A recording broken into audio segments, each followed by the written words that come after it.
Hi friends, எல்லோரும் எப்படி இருக்கீங்க? கல்யாண வீடுகளில் கொடுக்குற நல்ல டேஸ்ட்டான முட்டைக்கோஸ் பொரியல் எப்படி செய்கிறது அப்படிங்கிறத பார்த்துடலாமா?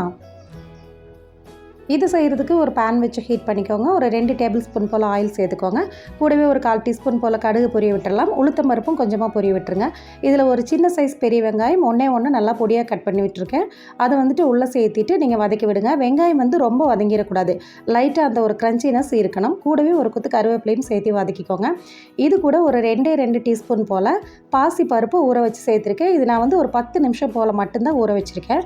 நீங்கள் முட்டைக்கோஸ் கட் பண்ண போகும்போது இதை ஊற வச்சிங்கன்னா உங்களுக்கு கரெக்டாக இருக்கும். இப்போ அந்த பாசிப்பருப்பையும் உள்ளே சேர்த்துட்டு நல்லா மிக்ஸ் பண்ணி விட்டுடலாம். இது கூடவே நான் கட் பண்ணி வச்சுருக்கிற கேபேஜையும் உள்ளே சேர்த்துக்கிறேன். சேர்த்துட்டு அந்த பாசிப்பருப்பு, அந்த ஆனியன், இந்த கேபேஜ் எல்லாம் நல்லா மிங்கிள் ஆகிற மாதிரி நல்லா ஒரு மிக்ஸ் கொடுத்துருங்க. இப்போ இந்த அளவுக்கு மிக்ஸ் பண்ணதுக்கப்புறம் நம்ம மஞ்சத்தூள் சேர்த்துக்கிறேன். ஒரு 1/4 டீஸ்பூன் போல் மஞ்சத்தூள், கூடவே தேவையான அளவு உப்பு, அவ்வளோதாங்க. சேர்த்துட்டு நல்லா மிக்ஸ் பண்ணி விட்டுருங்க.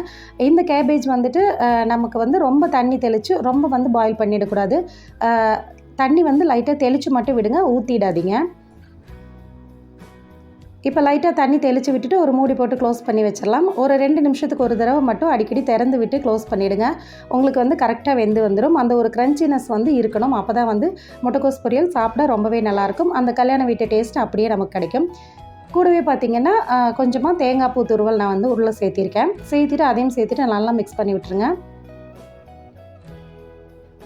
அவ்வளவுதாங்க. ஒரு 2 நிமிஷம் போல் நல்லா மிக்ஸ் பண்ணி எடுத்துட்டிங்கன்னா நமக்கு சூப்பரான முட்டைக்கோஸ் பொரியல் கல்யாண வீடுகளில் கொடுக்குற அதே டேஸ்ட்டில் சூப்பராக நமக்கு ரெடி ஆகிடும்.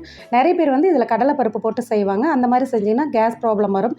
இந்த மாதிரி பாசிப்பருப்பு போட்டு செஞ்சு பாருங்கள். டேஸ்ட் ரொம்ப நல்லாயிருக்கும். அப்படியே சப்ஸ்கிரைப் பண்ணி நம்ம சேனலை ஃபாலோ பண்ணுங்கள். நெக்ஸ்ட் வீடியோவில் பார்க்கலாம். பாய்.